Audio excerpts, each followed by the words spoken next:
ബിനോയ് വിശ്വം CPIയുടെ സംസ്ഥാന സെക്രട്ടറിയായി കഴിഞ്ഞിരിക്കുന്നു. ബിനോയ് വിശ്വത്തെ CPI സംസ്ഥാന സെക്രട്ടറിയായി തെരഞ്ഞെടുത്തിരിക്കുന്നു.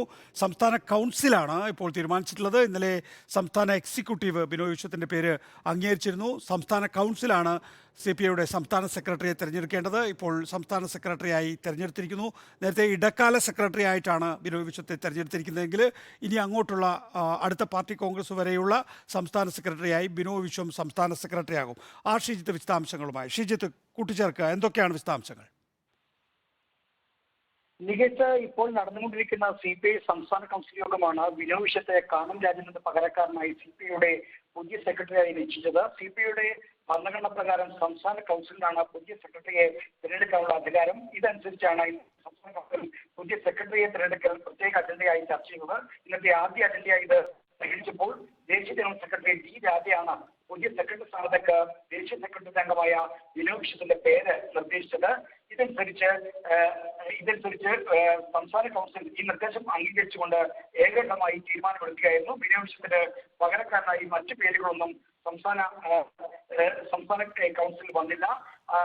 ഏകകണ്ഠമായിട്ടായിരുന്നു തീരുമാനം. സെക്രട്ടറി തെരഞ്ഞെടുപ്പിനെ പറ്റിയുള്ള ഒരു ചർച്ച പോലുമില്ലാതെ വളരെ പെട്ടെന്ന് തന്നെ ഏകകണ്ഠമായി CPI സംസ്ഥാന കൗൺസിൽ ബിനോയ് വിശ്വം എന്ന ഒറ്റ പേരിലേക്ക് എത്തുകയായിരുന്നു. കാലത്തിന്റെ പകരക്കാരനായി നേരത്തെ സൂചിപ്പിച്ചപോലെ അടുത്ത പാർട്ടി കോൺഗ്രസ് വരെ സെക്രട്ടറി സ്ഥാനത്ത് ബിനോയ് വിശ്വം ആയിരിക്കുമെന്ന് ഉറപ്പായിരിക്കുന്നു. നേരത്തെ 2 തവണ MLA-യും 1 തവണ മന്ത്രിയുമായ ബിനോയ് വിശ്വം ഇപ്പോൾ രാജ്യസഭാംഗമാണ്. അദ്ദേഹത്തിന്റെ രാജ്യസഭാ കാലാവധി ജൂൺ അവസാനത്തോടെ അവസാനിക്കുകയാണ്. ഇതോടെ പൂർണ്ണമായും അദ്ദേഹം കേരളത്തിൽ പ്രവർത്തനം കേന്ദ്രീകരിക്കും. CPI ലോക്സഭാ തെരഞ്ഞെടുപ്പിലടക്കം നയിക്കുക എന്ന വലിയ ഉത്തരവാദിത്തമാണ് ഇപ്പോൾ ബിനോയ് വിശ്വത്തിൽ വന്നു ചേർന്നിരിക്കുന്നത്. കാലത്തിന്റെ നിര്യാണമുണ്ടാക്കിയ വലിയ വിടവ് നികത്തുക, രാഷ്ട്രീയമായും സംഘടനാപരമായും അവരുടെ വിടവ് നികത്തുക എന്ന ഉത്തരവാദിത്തം കൂടി അദ്ദേഹത്തിന് നിശ്ചിതമായിരിക്കുന്നു. എന്തായാലും പാർട്ടി ഒറ്റക്കെട്ടായി അദ്ദേഹത്തിന്റെ പിന്നിൽ അണിനിൽക്കുന്നു എന്നത് അദ്ദേഹത്തിനെ വരാനിരിക്കുന്ന വെല്ലുവിളി ഏറ്റെടുക്കുമ്പോൾ വലിയ ശുഭസൂചനയായി തന്നെ കരുതാം. കാരണം സംസ്ഥാന എക്സിക്യൂട്ടീവിലും സംസ്ഥാന കൗൺസിലും മറ്റു പേരുകളൊന്നും അദ്ദേഹത്തിൻ്റെതായി ഉണ്ടായ ബിനോയ്ക്ക് എതിരെ വന്നിട്ടില്ല.